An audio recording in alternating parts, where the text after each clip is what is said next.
This is a King Junkie production. I'm Stan Lee.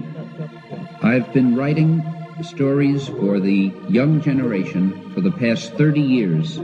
During this time, I think I've learned a lot about what young people think. More importantly, I think I've learned a lot about what young people are. We're going to try to present a voice that somebody will listen to. The voice is needed. We hope it will be ours. You know, I guess one person can make a difference.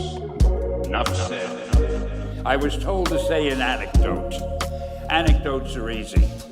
So I thought to myself, what kind of anecdote can I tell these people who really have more important things to do? And I figured I'm going to tell you how Spider-Man came into being. It's a true story, although sometimes it's hard even for me to believe it. But we had already done the Fantastic Four and I think maybe the X-Men. I can't remember the order, but my publisher came to me and he said, Stan, I want you to come up with another superhero. So I said, okay, and I went home, and when my publisher said do something, I'd better do it because I wanted to keep my job. I thought, what can I come up with now? And the most important thing in a superhero at first is the superpower. Once you get that, everything else comes along. So I thought, what power will I give a new guy? And I saw a fly crawling on the wall. And I said, hey, if I could get a superhero that could stick to walls and crawl on them, man, that would be cool. And no, I'm lying to you. I don't think the word cool was in use then. I probably said it'll be groovy. I'll never lie. So I thought that was good. Now I needed a name. So I thought, well, let's see, Fly Man, Mosquito Man. I got down to Spider-Man. Spider-Man. It just sounded dramatic. So, okay, I had my hero. I had his power, his name. And then I figured, just for fun, I'm going to give him personal problems. Because except for you people who are that your lives are perfect, but most other people have personal problems. And then I thought I'd make him a teenager, because there were no teenage superheroes that I knew of at the time. So armed with all that wonderful material, those great ideas, I ran into my publisher's office and I told him. This was my reaction, the reaction he gave me. Stan, that is the worst idea I have ever heard. First of all, and he started to give me his, because he's a very logical man, very intellectual. First of all, people hate spiders, so you can't call a hero Spider-Man. You want him to be a teenager? Teenagers can only be sidekicks. And you want him to have personal problems? Stan, don't you know what a superhero is? They don't have personal problems. Well, I left the office disappointed, but obviously a much wiser man.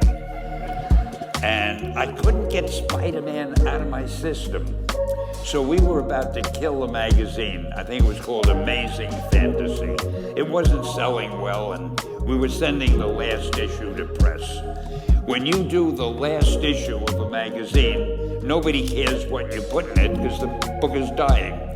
Just to get it out of my system, I put Spider-Man in Amazing Fantasy, featured him on the cover, forgot about it. A month later, all the sales figures came in. My publisher came racing into my office.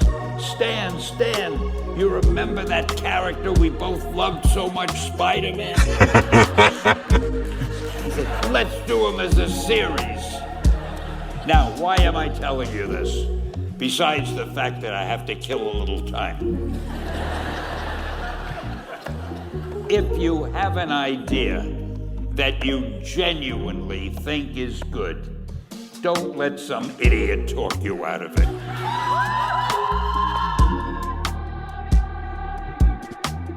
That doesn't mean that every wild notion you come up with is going to be genius, but If there is something that you feel is good, something you want to do, something that means something to you, try to do it. Because I think you can only do your best work if you're doing what you want to do, and if you're doing it the way you think it should be done, and if you can take pride in it after you've done it, no matter what it is.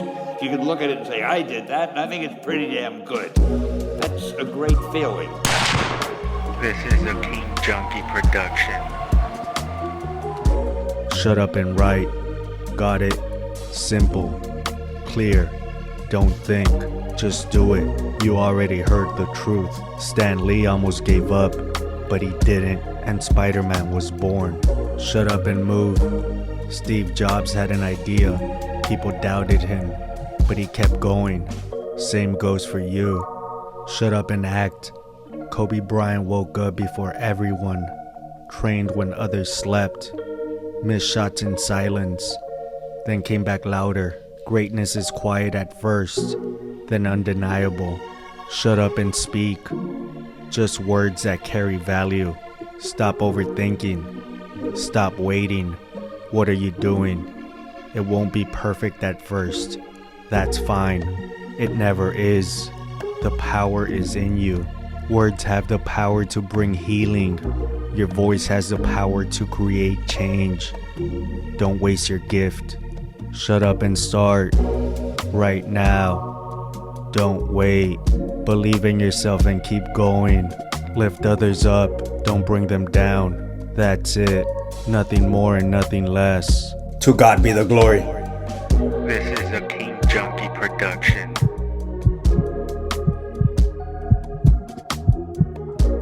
Wake up.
If you're not subscribed to King Junkie View, you probably won't see us again.